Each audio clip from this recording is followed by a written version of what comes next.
Happy Monday, everybody. My name is Brandon Rose, and welcome to episode 358 of the Xbox in 10 podcast, your weekly source of Xbox gaming news covered in around 10 minutes. Every Monday, this podcast covers new game releases, the previous week's gaming news, and we all learn an Xbox-related fun fact together. This show is on YouTube and podcast services around the world, so please subscribe in your favorite and leave a review if you like the show. To start, let's talk game releases. No big games out last week, but the games coming out this week include Dragon Snack from Ice to Ember, People of Note, Airplane Flight Simulator Evo, Chain Staff, Incantation, Jaden and Jasmine 2 Lost Memories, The Occultist, Solid Void Topsy-Turvy World, Beyond Words, Bitebound Deluxe Edition, Little Helper Cafe Sugar Cubes, Pro Wrestler Story, Skating Rink Story, Scottfold Moonless Night, Viscera Fest, Ninjora Echoes, Nocturne Routes, One Card One Shot Mafia, Tears Revolude, To the Basement Before, Tiny Bookshop, and Zumba Treasure of Marble Island. Now into last week's biggest news stories, and we have 4 to cover this week. Number 1, Xbox Game Showcase 2026, followed by Gears of War E-Day Direct, and Xbox Fan Fest returns. Joe Screbbles, Xbox Wire Editor-in-Chief, writes, "It's time for another look at the future of gaming. Xbox Game Showcase 2026 will air on Sunday, June 7th, starting at 1 p.m. Eastern. It will be followed immediately by a deep dive into the return of one of Xbox's most legendary franchises in the form of Gears of War E-Day Direct. We'll begin the day with our annual Xbox Game Showcase, including first gameplay looks and huge news on upcoming titles from our first-party studios across the Xbox family, as well as our third-party partners around the globe. From the biggest franchises to soon-to-be indie darlings, immediately following the showcase, we'll be going deeper on one of the games coming later this year. Directly from the team behind the Gears franchise, the Coalition Studio, Gears of War E-Day Direct will take players into the start of Emergence Day, offering new details, gameplay, and insights about the hugely anticipated origin story to the Gears of War saga. To help celebrate the Xbox 25th anniversary, we're excited to bring back Xbox Fan Fest at Showcase. This year's experience will include a look back at the last 25 years, alongside a view of what's next. You'll be able to enjoy our June 7th double feature through a variety of outlets in over 40 languages, as well as American Sign Language, British Sign Language, and English audio descriptions.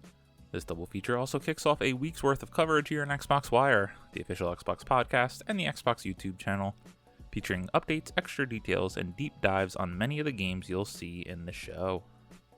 Yes.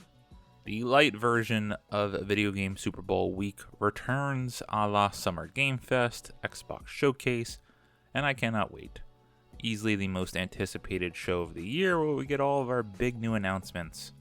The big question for me, are they going to talk about Project Helix? How is Asha Sharma going to want to show up with her first big showcase event in her new role? And what are the big surprise announcements that we're going to get? Obviously, Xbox has a huge lineup of games this year, and we need to start getting dates. Halo, Gears, Forza, Fable. When are all of these games exactly coming out? I can't wait to find out more, and I'm actually really excited to see this Gears of War E-Day Direct. When I went through Gears of War Reloaded last year, it really did spark something back in me that I want to go back through these Gears games. I was just kind of holding off on 2 and 3 as I wanted to see some type of remastered collection. Well, maybe we'll get another announcement for a 2 version of Reloaded. Let's see. Number 2, Xbox Fan Fest going on tour for our 25th anniversary celebration. Team Xbox on Xbox Wire writes, "On Monday, we announced that Xbox Fan Fest will return alongside the Xbox Game Showcase 2026, and that's just the start. In celebration of our 25th anniversary, Xbox Fan Fest will go on tour so that we can share this very special year alongside you, the players who have helped shape our history every step of the way and will continue to shape for the next 25 years. In addition to June's Los Angeles Fan Fest, throughout the year we'll be bringing the party to Cologne, Germany, London, UK, Mexico City, Mexico, Seattle, USA, Sydney, Australia, Tokyo, Japan, and Toronto, Canada, with more locations to be announced soon. Expect in-person experiences that bring the worlds of Xbox to life, with opportunities for players to connect with one another, and with the developers and creators behind your favorite games. Each FanFest event will be unique to the location to which it's held, celebrating the local Xbox community and the ways they engage with gaming, and the people that make it special. All of which to say we want you to be there. Make sure to keep an eye on the FanFest website for information on how to secure your place at your local event, and for details on what will be happening at your specific event. And if you want to share your excitement about your local event or keep an eye out for new details, make sure to use hashtag XboxFanFest on social. We'll have much more to share with you as we celebrate 25 years of gaming together throughout the year, and very much hope you'll join us. This was cool and maybe just opportunistic for Asha Sharma, as clearly they had this planned well in advance, but bringing Xbox Fan Fest back after the cult classic fans of Xbox were very disappointed to learn it was not going to be a part of their plans last year. I've never attended an event quite like this, but it would be cool if something came to the greater DMV area and I was able to join, but it doesn't look like it's part of the plans right now. Number 3, Xbox's State of Decay 3 finally returns. Sign-ups now live for alpha playtests. It's been a long time since Xbox first announced State of Decay 3, but it's finally almost ready to start public playtesting, with a mysterious broadcast from Undead Labs announcing plans for multiple alpha playtests in the near future.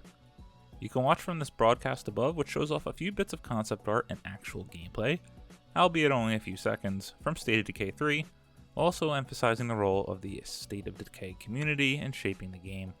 The first playtest will begin in May 2026, with more opportunities to follow. Quote, starting next month, we'll be hosting a series of alpha playtests with the community. I'm not going to spoil the surprise for you, but I can say that it will feature 4-player co-op, some new base building and resource strategies, and a whole lot of combat, end quote. You can sign up for playtests by heading over to the official State of Decay 3 website, where you'll be asked to link a Discord account in order to gain access. For what it's worth, it's currently telling us the Discord rate limit is exceeded, so you may need to wait until the hype dies down a little bit before you can finish your sign up. The video mentions that players will have plenty of opportunities to playtest State of Decay 3 throughout the year, suggesting an official release date for the final version will land in 2026. Nevertheless, it's clearly in a state to begin public testing, and fingers crossed it'll continue to evolve into something special in time for a 2027 or 2028 launch. We're just happy to finally get some news on it. This is a game that was revealed all the way back in 2020. Yes, a game that was revealed all the way back in 2020 to finally get our hands on it this year is both disappointing and exciting. From the few bits of gameplay we saw in this, it does look pretty good. I played a number of hours of the original State of Decay 1 and not really much of State of Decay 2, but I'm interested in trying this game, so I signed up for the alpha playlists. When I first tried to do this when they launched it, I could not get in, but just did it and had no problem over the weekend. Excited to see what this game is after all this time, especially considering it's probably going to be at least 7 years before it actually releases. Crazy. And number 4, Disney reportedly keen on buying Fortnite developer Epic Games, but waiting for right moment. Tom Phillips at IGN writes, Disney executives are reportedly keen on fully buying Fortnite developer Epic Games at some point. The claim comes from veteran tech reporter Alex Heath via the Town podcast, who said that senior executives were waiting for the right moment to make a bid for the metaverse game. Following Disney's prior $1.5 billion investment in developer Epic Games, Fortnite is the jewel in the crown of Epic's portfolio, alongside its pervasive development toolkit Unreal Engine, and a significant money spinner. But the past year has been rocky for the game, something that has led Epic Games to shedding 1,000 staff members last week, due in part to a downturn in engagement through 2025. Disney, meanwhile, is already heavily invested in Fortnite, with a dozen of character skins and crossovers already part of the game, including Star Wars, Marvel, Pixar, and Disney animated characters. And a long-awaited Disney-specific mode that's set to offer fans a place to play, watch, create, and shop. Quote, I know for a fact there are senior executives in Disney who want them to buy Epic and are just waiting for the right moment, end quote. Heath said, quote, and then there are others who think it's a bad idea. If Epic ever were sold, if it ever decided to call quits on being an independent company, Disney would be the most natural home for it for a lot of reasons, end quote. Here Heath referenced the upcoming Disney mode, concept art for which looks like a virtual Disneyland park with various themed areas, and the idea just became, quote, Disney's gaming platform, end quote. Despite 2 years of development work, however, there's still no suggestion of when it will finally arrive. Last year, Sweeney blasted a Wall Street Journal report that claimed development of the mode was being hampered by slow decision-making at Disney, something he claimed was BS. Still, that report stated that the mode, announced back in March of 2024, would not be ready before this fall, something which is expected to become born out of reality. Fortnite itself has struggled to launch other modes for its game that strayed too far from its core Battle Royale proposition. Interest has waned for the racing, music, and LEGO modes. It launched to fanfare in late 2023, and Epic has previously admitted that it struggled to fully explain to consumers that Fortnite is more than just a Battle Royale. But plans are seemingly afoot for some kind of new era, as mentioned by Sweeney in his email on the layoffs. Quote, "Will be kicking off the next generation of Epic with huge launch plans towards the end of this year," end quote, he wrote. Excellent. So at least in time, Disney is just going to own the entire world. I mean, I will give it credit that this does seem like a deal that makes sense if Epic were to ever want to sell, being the metaverses of metaverses with all the character buy-ins, something Disney certainly wants to see more of in their parks, etc. I did see some more news stories on this that they would be interested in opening up a Fortnite theme park. And yeah, that just seems like an awful idea given how many years it takes to build one of these. And is Fortnite even going to be around by then? Hard to imagine it wouldn't be, but we are starting to see the decline. Very interesting. As always, we end our show with a fun fact about Xbox. Did you know, if you were shopping around maybe thrift markets or garage sales, you could find a dev kit for an old console? I thought this was a pretty cool story. Credit to Adam Hales at Windows Central. This ultra-rare Xbox 360 development console revealed a Grand Theft Auto beta build with zombies and more cut content. In a rather shocking find, someone has uncovered a pre-release development build of Grand Theft Auto 4 on an Xbox 360, bought at a car boot sale in Edinburgh for just €5, and shared on fan forums dedicated to the series. The development kit contains content from a 2007 build of the game showcasing a huge amount of cut content. It appears the console belonged to Rockstar North, which is also based in Edinburgh, Scotland, making it easy to see how this unit may have slipped out. The November 2007 development build of Grand Theft Auto 4, just months before its April 2008 release, reveals a significant amount of cut content.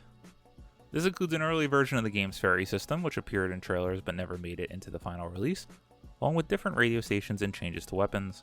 Perhaps most interesting is a scrapped zombies mode with files referencing zombies, hospital beds, early models, and animations that were ultimately cut.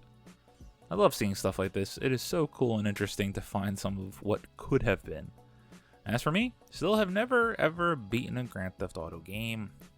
Will Grand Theft Auto 6 be the first one this year? Will I go back and play Grand Theft Auto 5 ahead of it? Thank you all for listening to the Xbox in 10 podcast, your weekly source of Xbox gaming news covering around 10 minutes. If you like the show, please do me a favor, subscribe to your favorite podcast service, share with your friends, and leave a review. This past week, the little time I had was playing Marathon, and man did we have our best goopin' night last night. 2 great cryo runs and a perimeter run in which I scored like 12k of loot. Pretty good.